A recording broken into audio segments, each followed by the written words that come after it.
follow those who seek the truth, but question those who say they found it. That is one of my all-time favorite quotes, and for the life of me, I can't remember who said it initially. So maybe you guys can let me know in the comments where that quote belongs so I can give the appropriate credit to whoever first came up with that thought. But I want to talk to you guys a little bit about something today, and I'm just going to give you the heads up, incoming philosopher slash mental game warning here. We're not going to be doing a whole lot of talking about the actual weights, and so if you just came to watch some big weights be lifted, go ahead and mute me now and save yourself the trouble of that frustration. But for the rest of you, I will tell you really quickly what happened here. This is 2 sessions, both the day following my 700-pound beltless deadlift and the day after that. And I benched and I squatted on both of those days, and I hit some form of, at least in recent history, PRs. The 355 bench that you saw me pause and press out there at the beginning of this video is the first time I have pressed that weight since I decided to not do my meet, and that was probably at least a month and a half, 2 months ago. And you're going to see me do some different kinds of squatting. You may not recognize the way that it's going. It's going to be a little weird, and the change up. I was not wearing shoes or knee sleeves or a belt. This is about as pure as I can make the squats. I wore my singlet just so I could check my depth, since there were so many factors removed that I usually utilize. I wanted to make sure these squats are legit.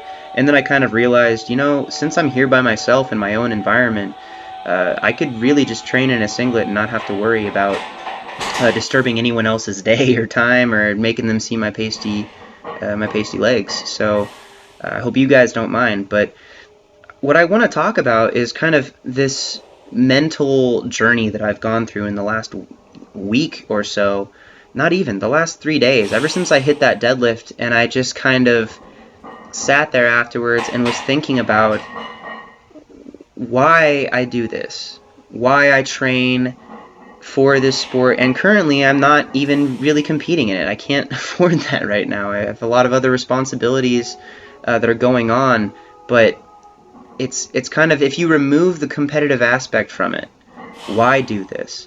And it comes back to me to be about, why do anything that you love? You can't really rely on something like, I'm going to be the best at this, because how do you even qualify that in powerlifting? I mean, you have to make a qualification. You say, well, I want to be the best, this set of standards, this set of standards, this set of standards. What federation? Drug tested, yes, no. Weight class.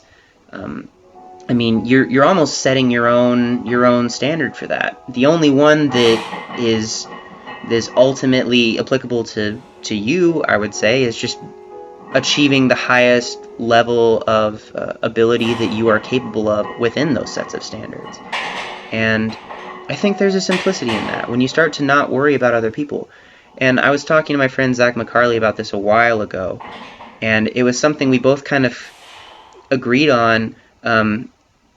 When winning is your primary objective and your primary concern in being the best at something, comparatively to other people, that is never, ever sustainable when you think about it. Eventually, you are either going to lose or get old enough that you have to retire, or get to the point where you're tired of it and burnt out, or the stress is overwhelming. If you don't love this thing, whatever your endeavor is, for the sake of itself, you will always have an end date.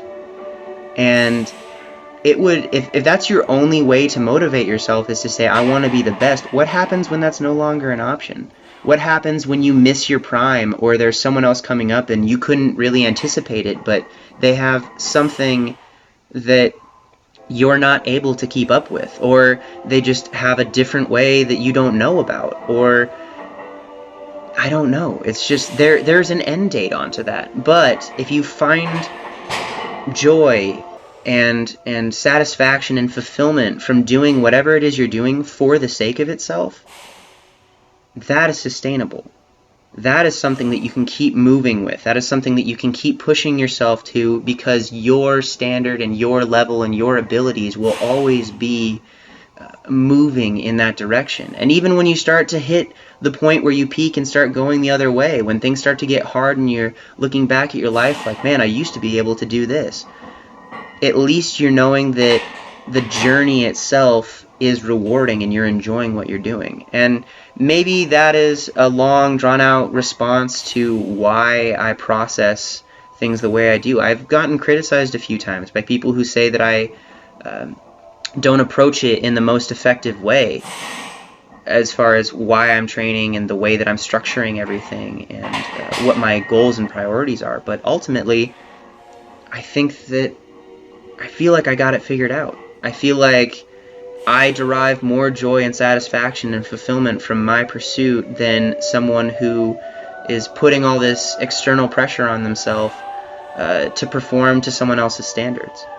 And that's kind of the reason why I took away the knee sleeves and the shoes and the belt and everything. This is about as pure as I can go. It looks like I'm wearing a suit, but it's just a singlet so I can check my depth, like I said. But there was so much satisfaction in hitting some of these numbers on these squats especially. I don't remember the last time I did a squat without knee sleeves. It would have had to be at least 2 or 3 years ago, since my knees have been completely unprotected by some external force, I guess. And it felt really nice to just go out into my garage and train and relax and hit numbers like, yeah, I feel like I'll put this on. That felt okay, let's go up. Oh, felt a little heavy, let's do some drop work and bring the weights back down. I'm still tracking my volume, I'm still tracking the sets that I'm doing, I'm still putting an RPE scale, at least in my own little book, to keep an idea of where I am so I can push to get a little bit better.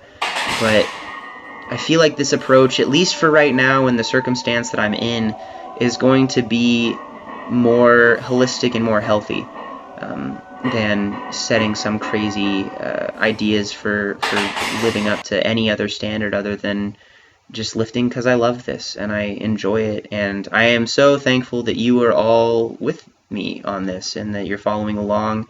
I'm about to hit 20,000 subscribers, and that is absolutely mind-blowing to me that there are that many people who, even if it's just going out of their way to click a simple button and kind of give their stamp of approval that I support this, or at least I'm willing to take some time and follow along. That means a lot to me, and I appreciate it, so thank you all for that. I've got a lot of other stuff coming up. We'll be doing a lot of squatting and benching in the next couple weeks, and some deadlifting too. So we'll see how this goes, and if I can hold off any potential injuries due to overtraining and stuff, let's do some personal experiments. I've got nothing coming up that's super dangerous or too scary that I can't afford to experiment a little bit. So I'm looking forward to this new step of the journey, and thank you guys again for following along. Talk to you next time. Bye.